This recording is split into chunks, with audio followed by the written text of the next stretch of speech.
Assalamualaikum warahmatullahi wabarakatuh. Hai teman-teman semuanya, apa kabar?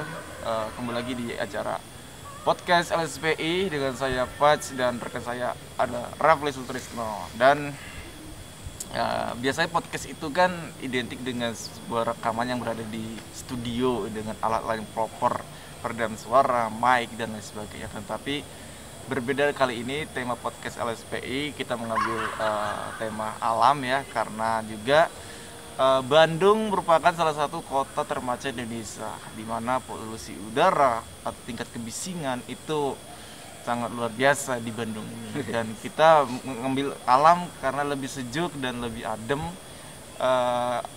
udaranya masih alami, masih asri ya, dan tanpa ada polusi udara juga. Kebisingan juga tidak terlalu bising lah ibaratnya gitu. Nah, kali ini kita akan membahas seputar refleksi tahun 2021. Baru saja kita melewati pergantian tahun 2001 menjadi 2022 gitu. Nah, di tahun 2001 pasti kemarin banyak lah menuai seperti kontroversi atau permasalahan-permasalahan gitu. Apalagi kita berada hidup di pandemi COVID-19 yang mana itu merupakan sebuah wabah yang melimpah dunia gitu, tidak hanya sebuah negara tapi dunia gitu. Dan dari situ kita akan bahas berbagai point of view dari pandangan mungkin dari sisi politik juga, karena background kita di OSP juga lembaga studi politik Islam. Nah, kita mengambil sisi politik tahun 2021 kemarin terkait dengan permasalahan yang ada gitu. Nah, di samping saya sudah ada Bro Rafli ini. Assalamualaikum Bro. Waalaikumsalam. Kaifa haluk?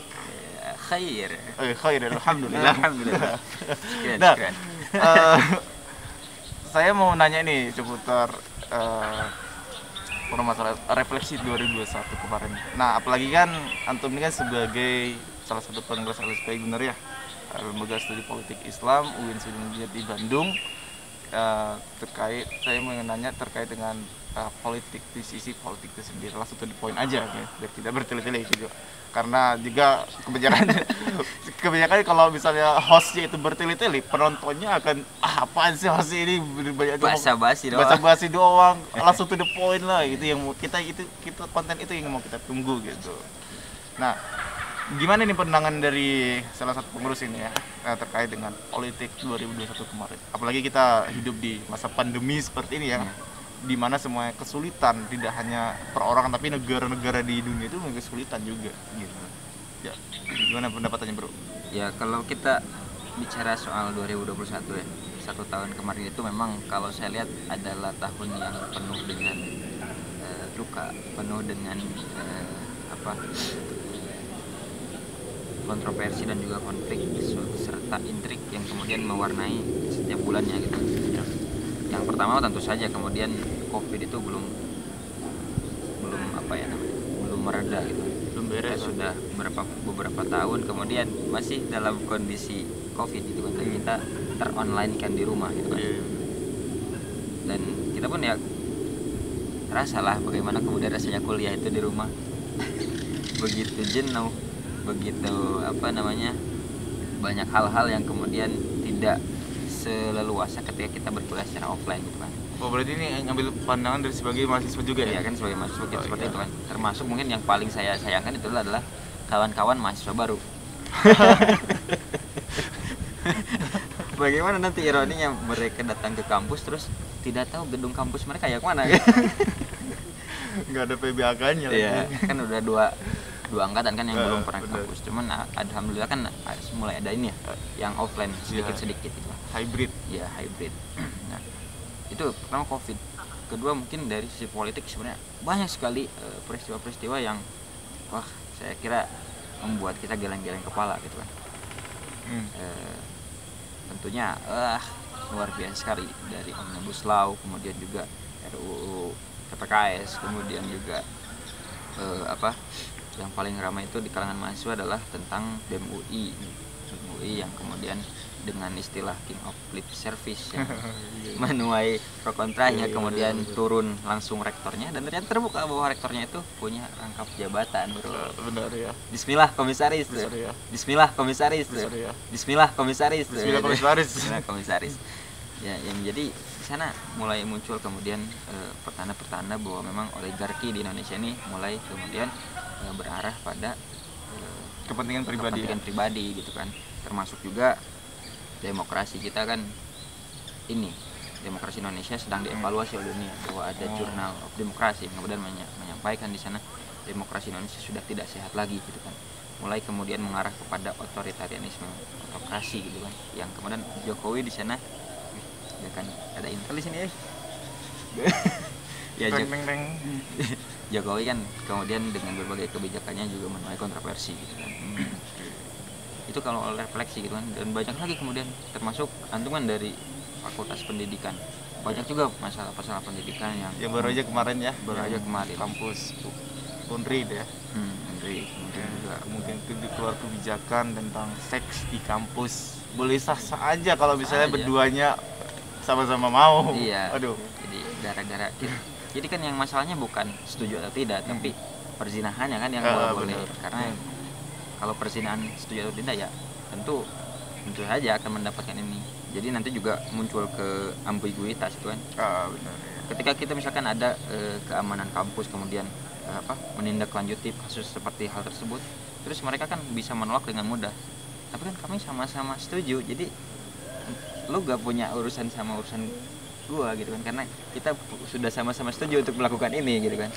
Nah itu yang jadi masalahnya gitu kan, dan kita menjumpai bahwa hal ini ya kemudian sekian kalinya bahwa hukum ataupun aturan yang kemudian dibuat oleh upaya akal manusia itu ya pasti akan menemukan kecacatan juga gitu kan. Karena bagaimana mungkin manusia yang terbatas kemudian menghadirkan produk yang ideal gitu kan, karena pasti apa yang keluar dari manusia itu punya banyak kekurangan, karena mengingat manusia pun ya bukan makhluk yang sempurna gitu kan. Kalau pendidikan, apalagi kalau ekonomi, wah utang kita makin nambah. Terus tapi juga, kan ada statement nih, ada statementnya terkait tentang utangnya sendiri. Nah, tapi kan utang sendiri kan buat rakyat Indonesia juga gitu. Iya. Jadi ibaratnya kita berhutang, pemerintah kita berhutang, tapi utang itu, uang itu dialokasikan untuk keperluan rakyat gitu. Iya. Kalaupun seperti itu demikian, maka kita lihat angka kemiskinan itu apakah semakin berkurang atau justru bertambah. Dan yang saya dapati adalah justru bukan angkanya yang naik atau turun, tapi justru standar kemiskinan yang diturunkan. Sehingga banyak orang-orang miskin yang naik standarnya, bukan naik standar ya, karena kalau kita kan di kelas ada KKM ya, KKM diturunkan misalkan KKM awal 7 diturunkan jadi 6, otomatis yang 7 itu yang awalnya KKM jadi naik kan, jadi bukan kategori miskin lagi. Iya, bukan kategori miskin lagi gitu kan. Nah itu yang kemudian kita jumpai, dan justru yang bisa dilihat adalah korupsi yang merajalela gitu. Kalaupun kita misalkan bicara ekonomi kan, kalau kita kan negara yang potensial ya, kita secara geografi, secara kemudian sumber daya alam pun kita banyak sekali kekayaan yang kalaupun kita kelola dengan baik, kemudian murni karena untuk mensejahterakan rakyat ya, kita bisa mandiri dari negara lain. Bayangkan dengan emas di Freeport, kemudian juga batu bara di Kalimantan.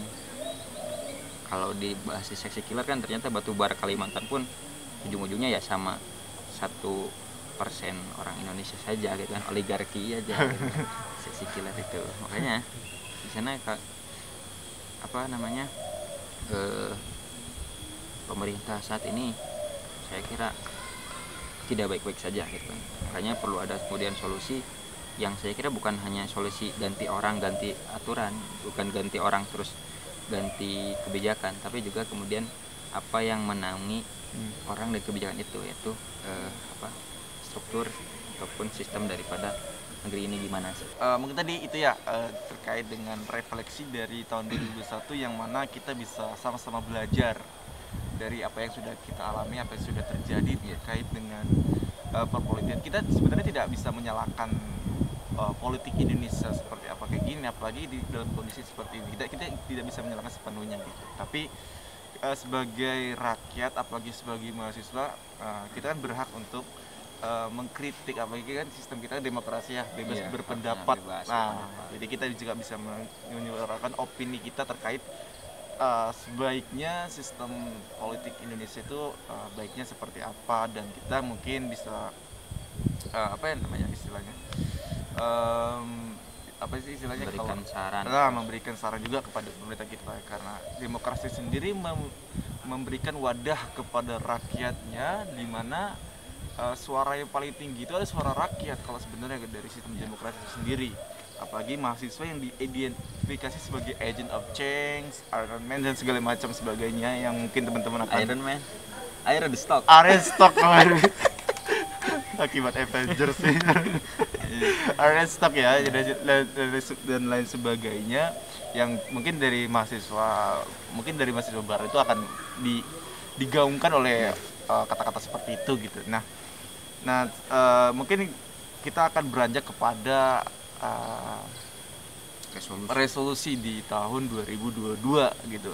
Nah, mungkin kita juga bisa mengambil pandangan dari mahasiswa sendiri sebagai agent of change sendiri kan, dan mungkin kebaikan-kebaikannya kita selaku sebagai mahasiswa gini. Nah, gimana nih Bung Rafli ini? Apa sebenarnya yang mungkin bisa dijadikan sebagai bahan pertimbangan kita juga sebagai mahasiswa, selain kita belajar di kampus di arena akademik, dan juga kita harus menjalankan tugas kita yang diemban kepada kita gitu. Tidak hanya belajar kan, tapi kita bisa memberikan berbagai problem solving dari mungkin dari masalah-masalah yang ada di sekitar perlingkungan politik atau perlingkungan sosial atau mungkin di masyarakat juga gitu. Nah, itu gimana ini Bung Rabi menanggapinya? Ya, kembali lagi ya saya tegaskan kemudian bahwa kita menyampaikan pendapat di sini itu kan bukan kita merasa yang paling benar gitu kan. Kemudian juga di sini saya bukan berarti sentimen terhadap pemerintah ataupun benci terhadap negeri ini gitu kan. Ya justru ini sebuah gerakan hati nurani yang kemudian memiliki rasa cinta terhadap negeri ini dan ingin negeri ini dikelola dengan hal-hal yang baik. Tentunya kita dari sudut pandang worldview Islam tentunya memberikan solusi bahwa memang begini loh politik di dalam Islam itu, dan orang udah terbukti gitu kan selama 14 lamanya kemudian berjaya, dan kemudian itu menjadi percontohan untuk membangun peradaban yang emas gitu kan. Apalagi kan kita ada visi Indonesia emas di tahun 2045. Nah, kalau berbicara tentang itu, menurut saya itu berbicara tentang membangun sebuah peradaban. Dan peradaban itu tidak bisa dibangun dengan dasar yang yang reot, tapi harus dengan fondasi yang kokoh. Nah, kalaupun kita melihat dari berbagai macam hal-hal yang terjadi di tahun 2021 ya, itu adalah sebagai masa evaluasi untuk kita. Allah sendiri kan berfirman, ya ayyuhallazina amanu ittaqullah wal tangdur nafsu qaddamat ligot gitu kan, bahwa perhatikanlah masa lalumu gitu kan, untuk kemudian berefleksi dan membuat sebuah resolusi untuk masa depan gitu. Ya kan, karena sejarah itu ibaratnya pohon ya, ibaratnya pohon yang memang akan terulang kembali gitu. Ibaratnya pohon kan mungkin ada sebuah pohon yang pohon mangga lah contohnya, dari bibit tumbuh besar berbuah, terus buahnya jatuh ke tanah dan buahnya pohonnya itu mati, tumbuh lagi. Ibaratnya gitu sejarah, karena sejarah itu terulang gitu. Sejarah itu mengulang dirinya sendiri. Nah, benar. Itu makanya kemudian sejarah itu jadi sumber motivasi, sumber prediksi, sumber solusi, dan juga sumber untuk kita berevaluasi. Nah, makanya kemudian kita melihat tahun 2021 itu ya sebagai masa lalu, tapi bukan hanya masa lalu, tapi kita mengambil pelajaran dari sana gitu kan. Nah, untuk kemudian diresolusikan di tahun 2022 ini kita harus bagaimana gitu kan. Walaupun kita melihat banyak sekali problem di 2021, maka ada problem 2022 adalah bagaimana solusi untuk memberikan hal-hal tersebut supaya tidak terjadi lagi gitu kan. Dan supaya ya Indonesia ini menjadi lebih baik, pribadi kita menjadi lebih pula gitu. Walaupun kita berbicara tentang membangkitkan atau juga mengarahkan umat ini ke arah yang lebih baik, ya tentu kalau kita baca-baca kan ada 3 pilar yang kemudian menopang itu gitu kan. Apa aja itu? Adalah dan 3 pilar ini bisa berjalan berbarengan gitu kan, bukan step by step tapi berbarengan gitu.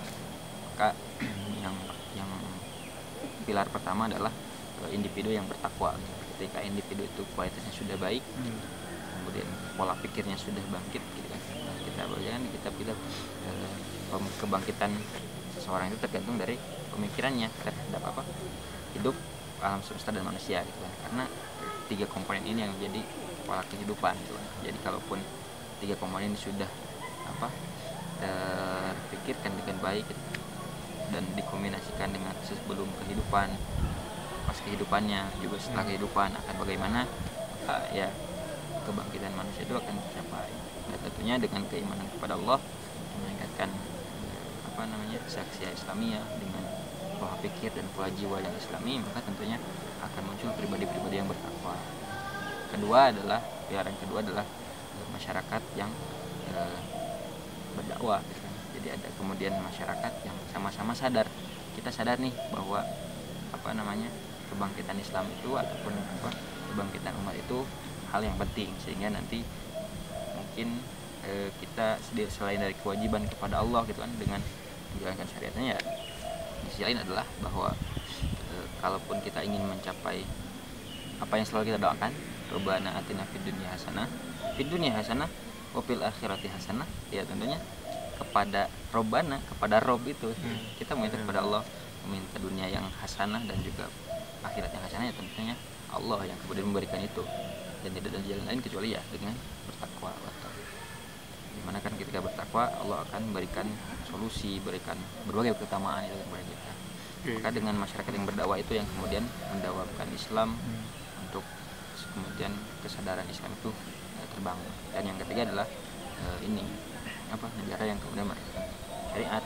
Maka dengan negara ini yang kemudian menaungi individu dan masyarakat tadi, sehingga kehidupan Islam itu bisa kemudian terrealisasi dalam berbagai macam lini kehidupan. Sehingga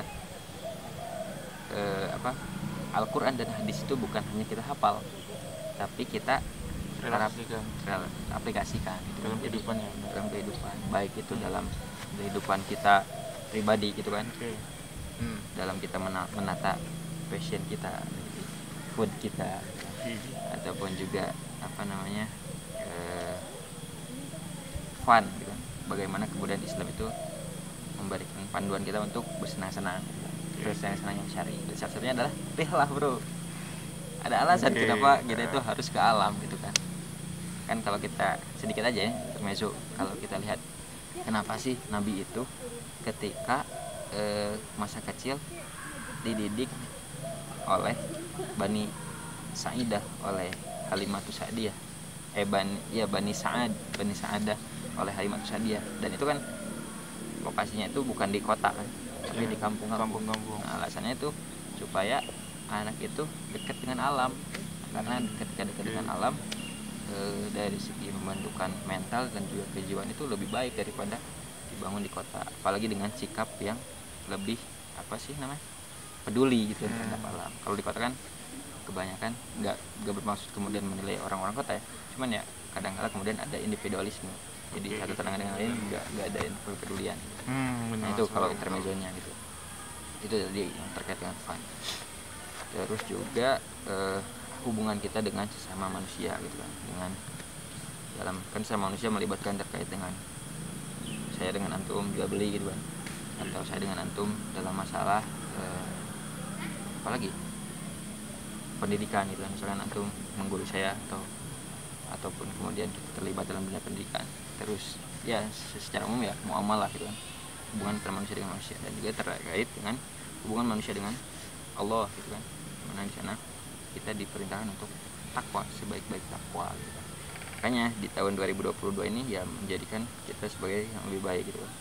Sehingga yang kita sarankan adalah politik itu bukan hanya politik kepentingan buat mencari kekuasaan saja, tapi politik bagi seorang muslim adalah riayah seunil ummah, kemudian meriayah atau mengurusi kepentingan umat gitu kan. Jadi semuanya demi kebaikan umat, bukan demi kepentingan perusahaan dan juga pengusaha dan penguasa, tapi untuk kepentingan justru untuk umat gitu kan.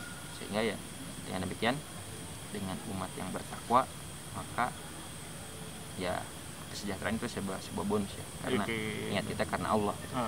Tapi ketika kita berniat kepada Allah, niscaya Allah pasti memberikan keberkahan kepada negeri ini. Bahkan keberkahannya pun bukan hanya dari dari hal-hal yang saat ini kita inta, tapi juga dari langit dan juga dari bumi. Iya, iya, bener. Ya bener, menarik yang saya mau gali lagi nih tentang kenapa dulu Nabi Muhammad waktu kecilnya dididik sebagai, ya mungkin salah satu pengalaman Nabi Muhammad SAW itu mengembala dan lain sebagainya kan, berdagang. Artinya berarti kan ya manusia itu sendiri nggak bisa lepas dari alam pertama, karena kan Allah juga memerintahkan kepada manusia itu buat mengolah alam sebaik-baiknya, Iya, betul. mengambil potensi yang dari alam, tapi dengan ukuran yang pas, tidak berlebihan, tidak merusak alam. Apalagi kan Indonesia kan merupakan satu negara tropis yang berada di garis khatulistiwa nih, masya Allahnya nih ya, Tropis bro. jadi kan alamnya itu